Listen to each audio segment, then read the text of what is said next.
Na semana passada eu gravei um vídeo trazendo aqui para vocês o caso Cadu, onde o meu objetivo na verdade era demonstrar como esse era um caso bastante nebuloso e como mais uma vez as pessoas estavam se precipitando ao tomar partido para um lado ou para o outro. Só que justamente por tentar preservar a integridade das pessoas envolvidas nesse episódio, eu acabei evitando citar nomes e trazer versões diferentes da história que estava circulando aí pela internet. Porém, analisando o feedback do vídeo, eu cheguei na conclusão de que isso foi um erro, porque muitas pessoas não captaram bem a mensagem que eu estava querendo passar. Então, eu me vi na obrigação de fazer esse vídeo mostrando o outro lado da história, para que assim eu possa deixar ainda mais claro por que você não deve sair por aí julgando e atacando alguém sem provas. E na verdade, eu acho que um dos maiores problemas do tribunal da internet é que as pessoas têm uma dificuldade muito grande em identificar o que é ou não uma prova. Porque a gente já teve vários casos onde as pessoas saíam por aí atacando alguém falando não, mas tem um monte de provas. E aí, quando eu ia investigar, eu via que, na verdade, não tinha nenhuma prova de fato. Eram só relatos,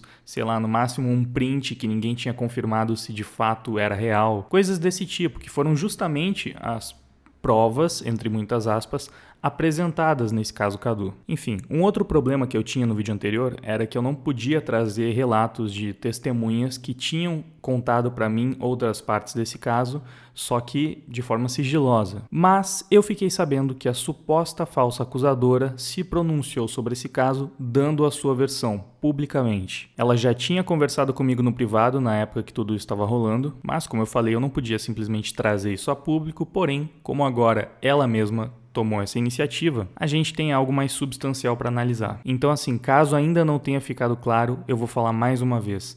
Não se precipite, não sai procurando a garota, indo atacar ela ou outras pessoas envolvidas com esse caso. Para, escuta, presta atenção em tudo que eu tenho para falar e provavelmente no final de tudo isso você vai chegar na conclusão de que não vale a pena atacar ninguém nessa história. Bom, vamos lá. Essa aqui é a garota, é a Nath. E essa aqui é a thread com a versão dela. Vamos dar uma olhada. Antes de começar, eu vou deixar claro que é a última vez que eu vou me pronunciar sobre isso. Vou contar a minha versão sobre tudo que aconteceu, desde quando conheci o Cadu até o dia da morte dele. Eu conheci o Carlos Eduardo em outubro de 2016, quando eu tinha 14 anos e ele 17. A gente se tornou amigos, mas ele sempre deixou claro que tinha interesse em mim e eu correspondi até um certo ponto, que foi onde eu comecei a namorar outro cara chamado Gabriel. Nosso namoro começou no dia 16/12 de 2016, mas o Cadu continuou dando em cima de mim, mesmo os dois tendo o mesmo círculo de amizade. No começo de fevereiro, o Gabriel começou a ter problemas pessoais e nisso pediu um tempo. E eu fiquei com muita raiva na época porque achei que tudo isso era pra ele ficar com outra menina. Nisso, eu terminei com ele e acabei namorando com o Cadu uma semana depois. Na mesma semana que ele completou 18 anos. Porque eu era uma criança e achava que relacionamento podia ser assim. Sim, eu namorei um cara pra fazer raiva em outro e hoje eu vejo quão idiota isso foi. Mas eu nunca tinha namorado antes e vamos relembrar, eu tinha 14 anos. Mas no fim eu acabei gostando do Cadu de certa forma, já que a gente era amigo antes disso. Foi aí que eu comecei a sair pro MASP em São Paulo. Cadu ia muito lá pra beber e usar drogas, mas eu pedi pra ele que quando fosse comigo ele não usasse nada, pra minha mãe não ficar brava e me proibir de ver ele. A gente saiu pro MASP umas 2 vezes por aí e no dia 11 de março decidimos ir de novo encontrar nossos amigos. Esse dia eu fiquei muito com o Cadu e com a Lisandra, que era a melhor amiga de ambos na época. Ela tá de prova que o Cadu tentou me arrastar pro banheiro do Starbucks várias vezes para tentar transar comigo e obviamente eu neguei, porque eu não queria perder a virgindade no banheiro de uma loja. Ele insistiu muito esse dia e a Liz impediu o tempo todo dele me levar até lá porque eu deixei claro que eu não queria. Nesse dia meu pai iria voltar de viagem, então minha mãe quis que eu voltasse para casa mais cedo para receber ela.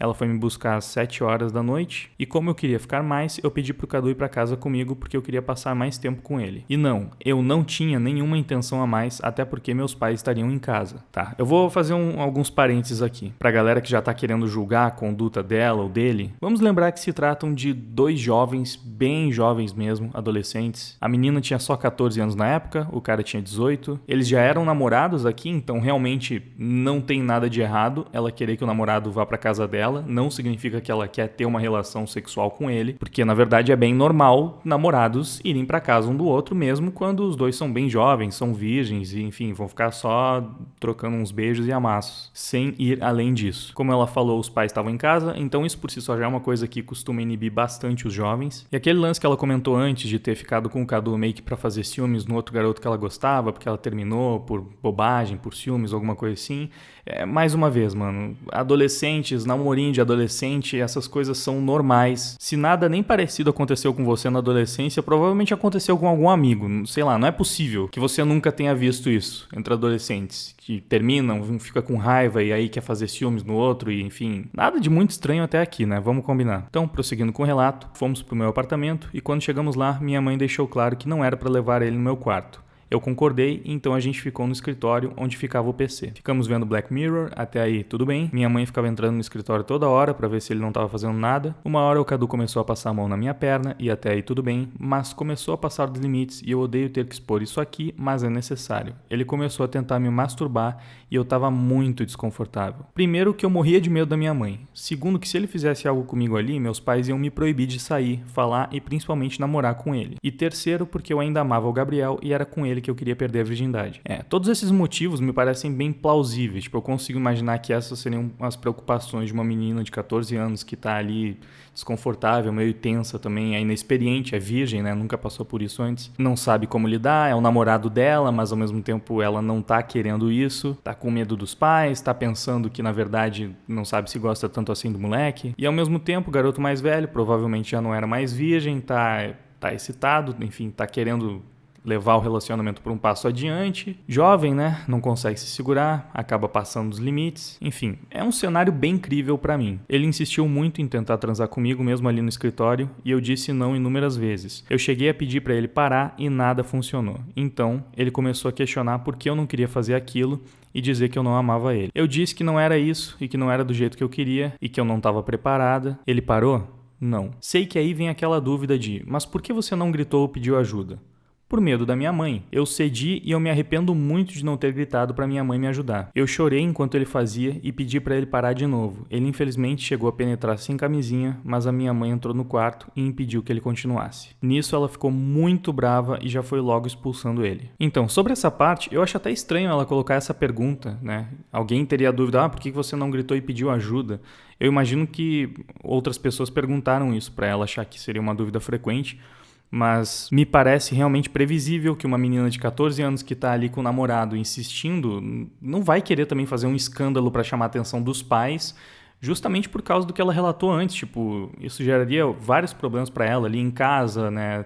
Ela podia não gostar do garoto o suficiente para estar querendo aquilo, mas também não significa que ela quer que os pais proíbam eles de ficar juntos. Então é uma situação realmente bem complicada, se for como a Nath tá relatando, né? Porque é aquela coisa, um moleque tava forçando, tava pressionando demais. Segundo o relato, ela deixou absolutamente claro que ela não queria, que ela estava desconfortável. Ela falou que não era para fazer aquilo, que ela não estava preparada. Então, o moleque tá errado, né? Ele passou dos limites, ele não respeitou a namorada e acabou colocando ela nessa situação onde ela não tinha como fugir. Mas, novamente, não podemos nos esquecer, é um relato. A gente não tem como saber se foi assim. A forma como a Nath conta é bem convincente pra mim. Eu tendo a acreditar no que ela tá dizendo aqui, mas eu preciso me manter cético quando eu não tenho uma prova. Eu tenho só um relato. Por mais sério, por mais complicado que seja o caso, por mais que seja um tema sensível que mexe com a gente, ainda precisamos aplicar a presunção de inocência. Enfim, dito isso, vamos continuar lendo aqui. O Cadu ajoelhou pro meu pai, pedindo perdão, e eu queria muito que o meu pai estivesse vivo para contar isso. Meus pais, mesmo assim, não aceitaram, obviamente, e tiraram ele da minha casa. Minha mãe me deu banho, guardou a saia com sangue e foi comprar a pílula do dia seguinte. Aí vem aquela dúvida que sempre me perguntam.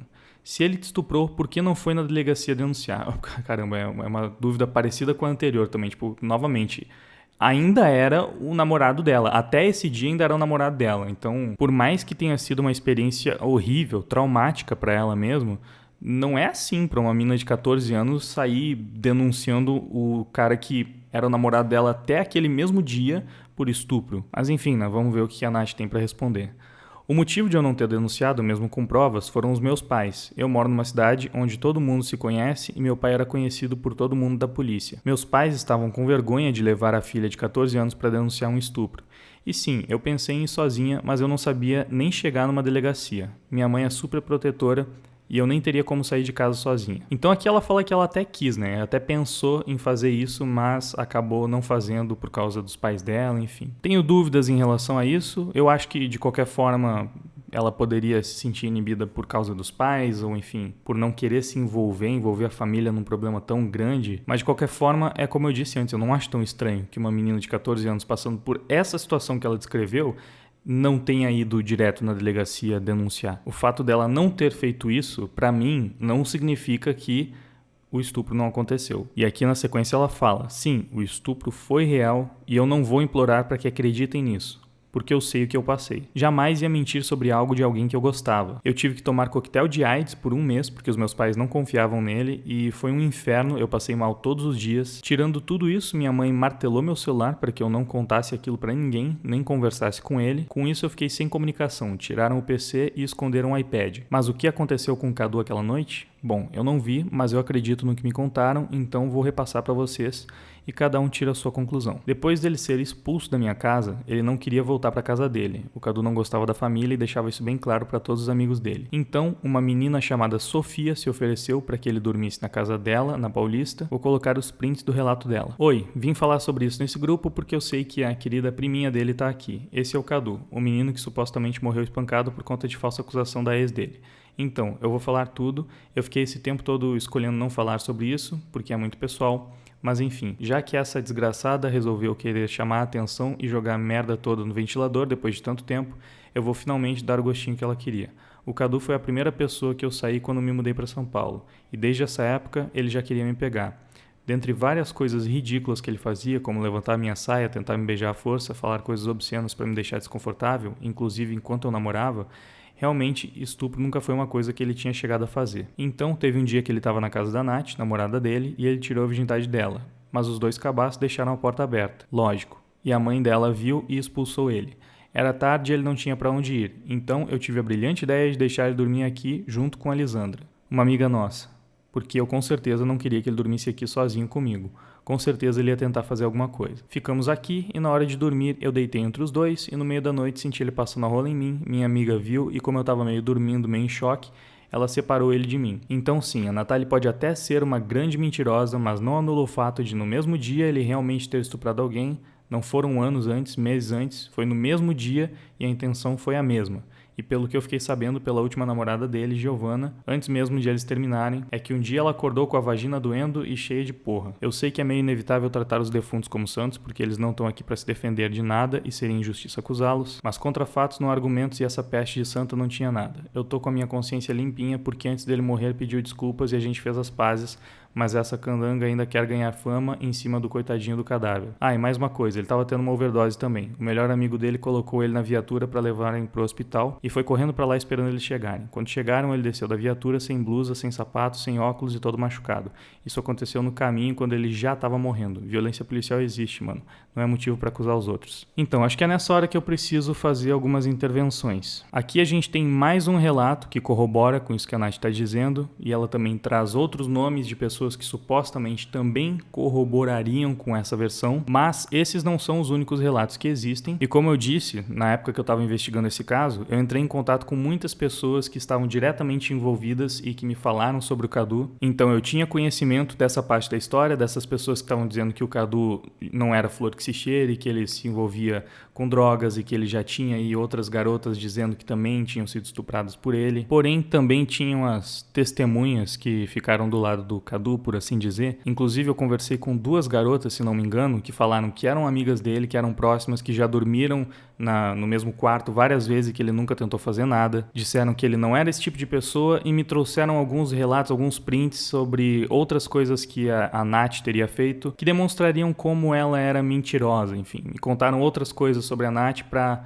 minar a credibilidade dela, por assim dizer. Por que eu tô falando isso? É para dizer que esses relatos aqui são mentira e que os outros relatos são verdade? Não, é porque são apenas relatos dos dois lados. Assim como nessa thread, a Nath traz os relatos que corroboram com a versão dela, o que faz sentido, né? Não teria por que ela trazer os que contradizem o que ela tá falando. Outras pessoas do outro lado também tinham esses relatos de diferentes testemunhas para fundamentar a sua versão. Porém, ao que me parece, todos os relatos são um tanto tendenciosos. Nesse que a Nath trouxe, por exemplo, a mina já chega insinuando que foi a polícia quem bateu no Cadu, que foi uma versão que eu cheguei a escutar, porém que também não tem nenhuma prova, é simplesmente uma suposição. Ou seja, no outro vídeo eu contei mais a versão da história que circulava por aí, da falsa acusação, focando mais na história onde a Nath seria a vilã.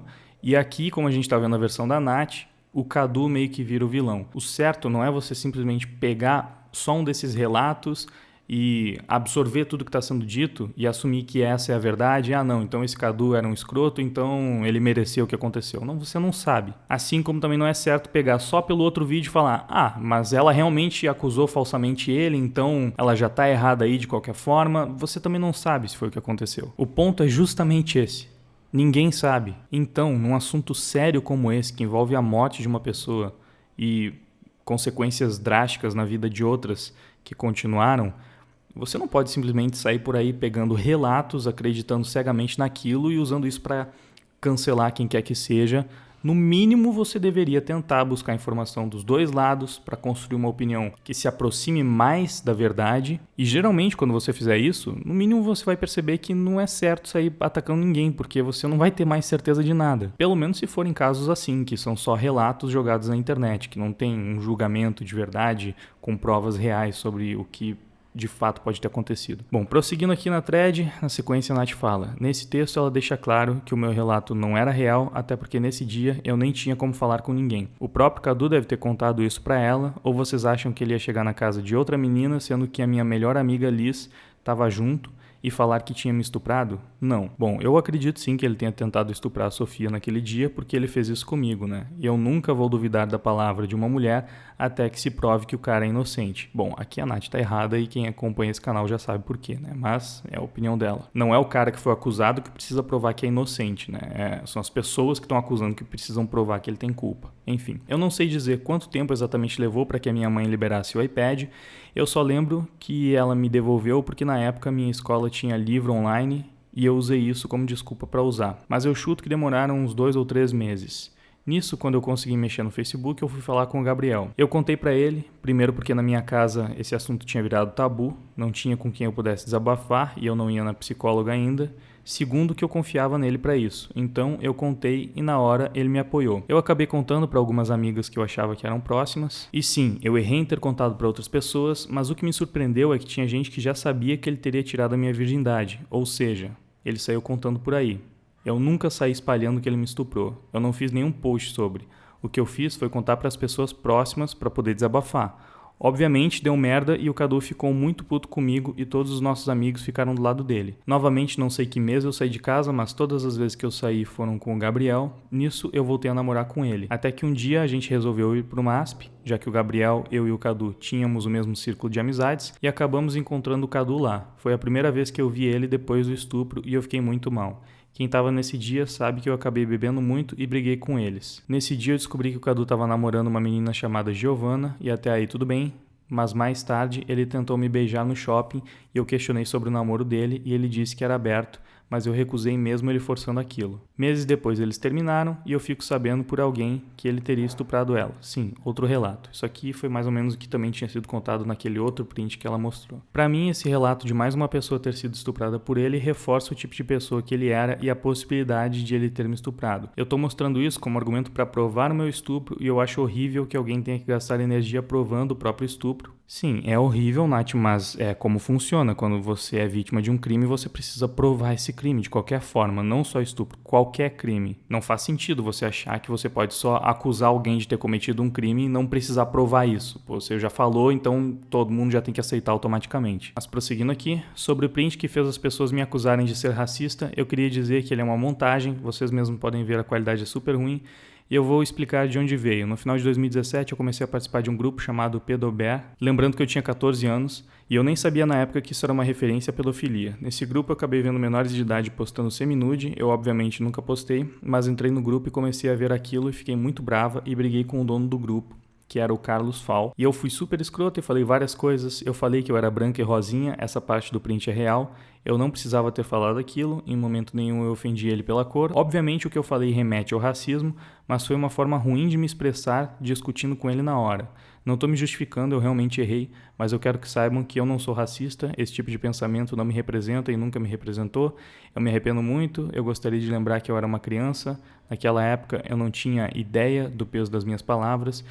E mesmo se isso não bastar, eu realmente me arrependo e aquelas palavras não representam as minhas ideias de hoje, assim como acontece com muita gente na internet que faz tweets infelizes e é cobrado hoje em dia por algo que falou 3 anos atrás, depois de ser apedrejado. Alguns anos atrás as coisas eram diferentes e nós éramos bem mais imprudentes com as nossas palavras quando estávamos na internet. Enfim, eu falei aquelas coisas porque eu estava discutindo com ele porque eu achava que ele era pedófilo e ele se explicou no futuro. Eu não acho mais isso, mas na época eu e várias meninas achávamos isso. Então essa parte toda aqui tá extremamente mal explicada. Por que ela do nada entrou naquele grupo? Tipo, o que ela estava fazendo lá? Ela não sabia sobre o que era, mas o que motivou ela a entrar no grupo?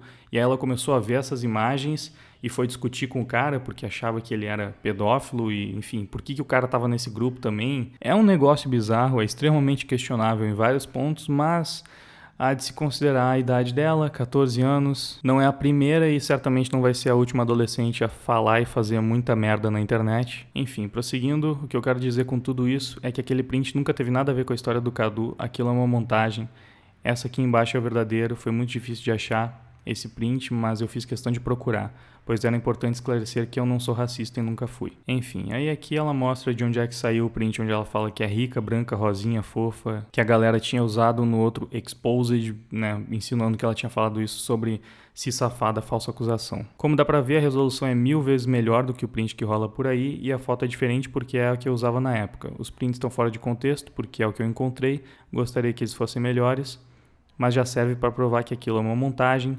Vendo eles assim, acho que serve para provar que tem provas falsas naquela thread que me acusa, e se eu posso desmascarar isso, acho que dá para começar a duvidar da veracidade daquela thread. Esse é o ponto principal para mim. Se isso não serve para provar para vocês acreditarem pelo menos um pouco em mim, eu não sei o que vai ser. Continuando, o Cadu conseguiu o meu número novo, eu ganhei o celular novo no Natal de 2017, e ele me chamava constantemente dizendo que estava com saudade. Então essa teoria de vocês de que ele me deu um fora ou que ele me odiava é totalmente mentira. O Cadu chegou a se desculpar comigo pessoalmente e admitir que ele errou e estragou o nosso namoro e continuou se declarando até 2018. E é aí que começa todo o problema, a morte do Cadu. Como dá pra ver no print, eu falei com eles 2 dias antes dele falecer, dia 19 de maio de 2018. Eu acordei no dia seguinte com todo mundo vindo me falar que ele teria falecido na Praça Roosevelt, em São Paulo, um lugar que eu já fui várias vezes e que é cheio de viatura e lojas por perto, ou seja, existem câmeras. Quando eu soube, chegou em mim que teria sido overdose e eu não duvidei porque todo mundo que conhecia o Cadu sabia que ele usava muita droga, principalmente cocaína. E aí ela posta um print pra provar que o Cadu usava cocaína. Eu não vou mostrar aqui, mas basicamente seria a mão dele com um saquinho de cocaína em cima. Eu tinha perguntado pras testemunhas do lado do Cadu se ele usava drogas, elas me disseram que ele usava maconha. Eu não sei o quanto ele usava outras drogas também, né, mas na sequência a Nath até fala, eu recebi um vídeo que muita gente viu do Cadu tendo overdose, se jogando no chão e falando que ia morrer. Eu não sei quem filmou nem porquê e eu não acho correto, muito menos pedir pra ver. E esse vídeo que ela tá falando chegou até mim, então eu também vi, eu sei que o vídeo existe, então, enfim, essa parte da overdose parece bastante plausível. Mesmo que ele não tenha morrido por conta disso, de fato parece que ele teve uma overdose. Não sei se no mesmo dia, mas enfim, no mínimo não dá pra descartar totalmente a possibilidade. Depois de 1 ano da morte dele, começou isso de eu ser culpada. 2 primas dele criaram a thread me acusando e citando aquele tweet que eu disse que é montagem. Imagino que elas receberam ele e acreditaram. Eu não sei se sabendo da verdade ou não, e sem procurar falar comigo nem sequer uma vez, mas decidiram que eu era culpado. Eu não sei se elas realmente acreditam nisso tudo, ou se só querem que o primo não seja visto como drogado e abusador, mas pra mim não importa, cada um lida com a dor de um jeito. Independente disso, nada justifica colocar alguém que não teve nada a ver como culpado. Em um momento, quando tudo isso começou, uma delas conversou com meu ex-namorado, Gabriel, e admitiu ser um bait, mas depois ela desmentiu e insistiu na thread. Eu tenho esse print de quando ela admitiu. Bom, eu acho que até dá pra interpretar dessa forma, como se ela tivesse admitido que era tudo um bait, mas eu também acho que pode ter sido só uma forma de se expressar, né? Era uma conversa casual, então não acho que seja um print muito definitivo sobre tudo isso. Vou dar uma corrida aqui que ainda tem bastante coisa. Ninguém nunca cobrou as pessoas que estavam com o Cadu naquele dia, não foram atrás das imagens das câmeras da Roosevelt, até onde eu sei, ninguém nunca realmente procurou a verdade a fundo. É mais fácil culpar alguém sem saber a história inteira ou sem saber todas as versões da história. A internet tem muito disso de acreditar em tudo que leem e tipo, porque tem um print seu falando que não ia ser punida, etc. Cara, nunca ocorreu, sei lá, que poderia ser montagem? Um print é uma verdade absoluta? Vocês chegaram na internet ontem? Então, só que aqui é um pouco contraditório, né? Ela fala que sempre vai acreditar na palavra de uma mulher, da vítima e tal, aparentemente sem precisar provar, mas reclama de quem faz o mesmo em contrapartida, acreditando na palavra da vítima, que seria o Cadu nessa história, né? Então, Tá errado pros dois casos, né? Tanto pra quando a Nath fala que tem que acreditar no que a mulher fala, quanto pra quem segue acreditando numa thread, que é basicamente composta por relatos e prints que não tem como comprovar se são reais. O certo é ser prudente sempre e usar a presunção de inocência pra todo mundo. Simples assim. E ela tá falando isso porque tem um print especificamente que seria bem determinante no caso, né? Que seria um print onde ela admitiria que inventou toda aquela história. Só que esse print foi especialmente o que eu estava indo atrás das minhas investigações, né? Eu queria encontrar de quem era aquela conversa, com quem ela tinha sido, para ver se realmente aquela conversa era real. E eu não encontrei, então nem vou mostrar o print aqui também. Mas enfim, tem muita coisa estranhas dos dois lados e nenhuma prova realmente definitiva. Então, prosseguindo, por fim, o relato das pessoas que estavam com o Cadu no dia que ele faleceu. Eu realmente conheço 2 pessoas que estavam no dia, mas eu nunca fui amiga e nem tive qualquer tipo de comunicação. Eram 2 amigos do próprio Cadu, que alegaram até depor sobre a morte dele. Eles dizem que o Cadu teria usado muita droga no dia, misturado várias coisas, e por isso ele teria tido uma overdose. Tentaram chamar uma ambulância e ninguém veio. Com isso, uma viatura, como eu disse, na Roosevelt ficam muitas, o levou para o hospital. Eu não estava no dia, não sou próxima de ninguém que estava. Eu acredito nessa história porque para mim faz sentido. Cadu realmente usa muita droga e ia para Roosevelt com os amigos sempre, tirando o fato de que eu jamais ia mandar matarem alguém, nem se eu odiasse a pessoa. Mais que tudo no mundo, eu não odiava o Cadu. Óbvio que eu odeio o que ele fez comigo, me machucou muito e com certeza vai ser um trauma para a vida toda. Mas eu sempre desejei que ele melhorasse, parasse com as drogas e amadurecesse. Não desejava nenhum mal para ele, por mais que eu tenha discutido com o mesmo algumas vezes. Sobre o atestado de óbito, sim, eu tenho ele e nele nem consta o horário que o Cadu faleceu, nem a causa, diz que precisa de exames. Então é algo que realmente não está ao meu alcance. Não posso anexar, infelizmente, por causa de motivos judiciais. Eu realmente não entendo disso, não sei o motivo, mas talvez tenha algum advogado por aí que possa me explicar, ajudaria muito. As pessoas continuam por aí defendendo o Cadu ou acusando. Eu ter me pronunciado não vai mudar isso, mas por favor, pelo menos abram os seus olhos para o quanto vocês estão sendo cegos, se esforçando para ver só um dos lados esse tempo todo. Essa história é tão mal contada que já tem várias versões dela, inclusive falando que o Cadu era negro, o que ele não era, é só olhar no Instagram dele, ou que ele era menor de idade, o que também não é verdade, nesse ano ele faria 21 anos. São as minhas palavras contra a das outras pessoas. Nenhum dos dois lados pode provar a verdade absoluta. Mas a minha verdade é essa, minha consciência tranquila, eu fui ameaçada e não me pronunciei porque eu tive medo das ameaças. Minha mãe e minha psicóloga me pediram, nunca fomos atrás disso judicialmente porque antes eu era uma criança e os meus pais me obrigaram a esconder várias coisas por muito tempo, como eu citei antes. Não pretendo fazer ninguém acreditar cegamente em mim, não quero que ninguém me ame, só quero uma vida normal de novo, sem me esconder. Eu tinha muito receio de perder quem eu amo e agora eu entendo que quem é verdadeiro vai permanecer do meu lado independente de qualquer coisa. Eu sou muito grata por quem tem feito isso. Vocês não precisam acreditar no meu lado, mas sabendo dele, podem pelo menos não acreditar cegamente sobre o outro lado. Eu cansei de viver escondida por algo que eu não fiz, não quero mais ver assim, fica o meu desabafo. E é isso, no final aqui da thread, ela traz a conclusão perfeita disso, porque realmente o relato dela não prova basicamente nada. Assim como os outros relatos também não provam. Então, são muitas dúvidas sobre esse caso. Primeiro, a gente não tem certeza se de fato ela foi ou não estuprada. Assumindo que ela foi, a gente não tem certeza se de fato ela saiu por aí espalhando isso, fazendo uma falsa acusação, né? Se ela foi ou se ela não foi. Então, a gente não tem certeza nem se o estupro aconteceu, nem se ela saiu espalhando, porque isso está presente só em relatos. Se ela espalhou, creio que tenha sido pelo boca a boca, como ela trouxe ali a informação, porque senão teria um print dela falando sobre isso, ela não fez exposed, enfim, não foi dessa forma que aconteceu. E além disso, vamos supor que a gente consiga descobrir que de fato ela não foi estuprada, ela mentiu e ela saiu por aí espalhando, a gente não sabe nem se de fato a morte do Cadu teve alguma coisa a ver com isso, porque ninguém sabe quem foi que bateu nele. A causa da morte não foi especificada. Uns dizem que foi por overdose, uns dizem que foi por causa das agressões, e aí não se sabe quem foi que agrediu. Teve gente dizendo que foram os próprios amigos dele, outros que foram os seguidores da Nath, e aí tem essa teoria de que foram os policiais, sabe-se lá por quê. Enfim, vocês percebem como, no fim das contas, a gente que tá aqui vendo de fora, vendo só os relatos da internet, a gente não sabe de nada realmente. As pessoas que estão envolvidas com esse caso não têm tantas informações. A gente que tá vendo de fora tem menos ainda. Então, como que a gente vai pegar um caso desses e usar ele como exemplo?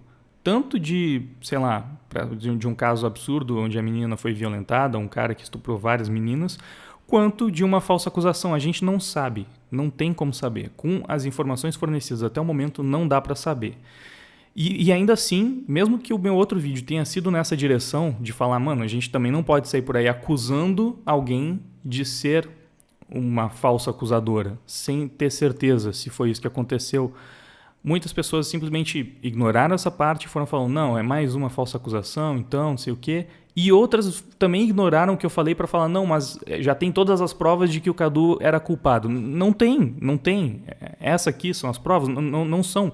A própria Nath admite ali no final que ela não tem como provar realmente que foi essa história. Não dá para saber. Então, diante dessa situação, onde a gente não tem certeza de nada, o que acontece? Presunção de inocência. A Nath não precisa ser vista como uma vítima de estupro, uma vez que ela não tem como provar isso. Mas absolutamente não tem como provar que ela foi uma falsa acusadora. Então, por mais que você tenha vontade de fazer justiça sobre esse caso, seja pro lado dela ou pro lado do Cadu, enfim, por mais que você tenha tomado um lado e acha que tem alguém certo e errado, acha que ela merece pagar ou que ele mereceu o que aconteceu, enfim, você provavelmente está tomando essa posição de forma imprudente, porque até onde eu sei você não tem provas suficientes para defender uma dessas coisas. De qualquer forma, o que aconteceu com o Cadu foi uma fatalidade e é muito cruel usar uma tragédia como essa para destruir a vida de uma outra pessoa, sendo que a gente não tem certeza sobre o que realmente aconteceu aqui. Se em algum momento conseguirem provar que de fato a Nath mentiu e acusou ele de um crime que ele não cometeu, independente disso ter sido ou não a causa da morte do Cadu, ela tem que pagar, porque isso é criminoso também. Mas estamos muito distantes dessa conclusão. Então, ela é inocente, até que se prove o contrário. Espero que o caso tenha ficado mais claro com esse vídeo e principalmente que a mensagem tenha ficado mais claro, né? Que a gente deve parar de sair por aí atacando as pessoas de forma completamente imprudente, sem saber o que realmente aconteceu, tratando qualquer pessoa na internet como culpada, utilizando como base simplesmente relatos. Não dá, gente, sério, não dá pra continuar fazendo isso. Quantas vidas a gente ainda vai ter que ver sendo destruídas por esse tribunal da internet pra perceber o quão isso é errado? Não é à toa que tem um caso muito emblemático sobre isso, da escola de base. Se você quiser dar uma pesquisada aí pra ler, de repente posso trazer esse caso aqui pro canal uma hora, que é até usado em cursos de jornalismo, eu acho, para mostrar sobre essa questão da ética que precisa ser mantida entre os jornalistas para não sair por aí dando notícias com pouco embasamento e que podem comprometer a vida de pessoas que podem ser inocentes. O problema é que agora não são só os jornalistas que têm esse poder nas mãos. Qualquer pessoa, através das redes sociais, tem esse poder. E como diz o eterno Tio Ben, com grandes poderes vem grandes responsabilidades. Por favor, não seja irresponsável. Esse é o vídeo de hoje. Eu espero que vocês tenham gostado, que tenha sido produtivo. E é isso aí. Se inscreve no canal, ativa o sininho para receber todas as notificações, deixa um like, um comentário, compartilha o vídeo com alguém que tinha conhecimento sobre o caso ou sobre uma parte do caso apenas. Dá uma olhada nos links ali na descrição. E é isso. Obrigado por ter assistido até o final. Valeu!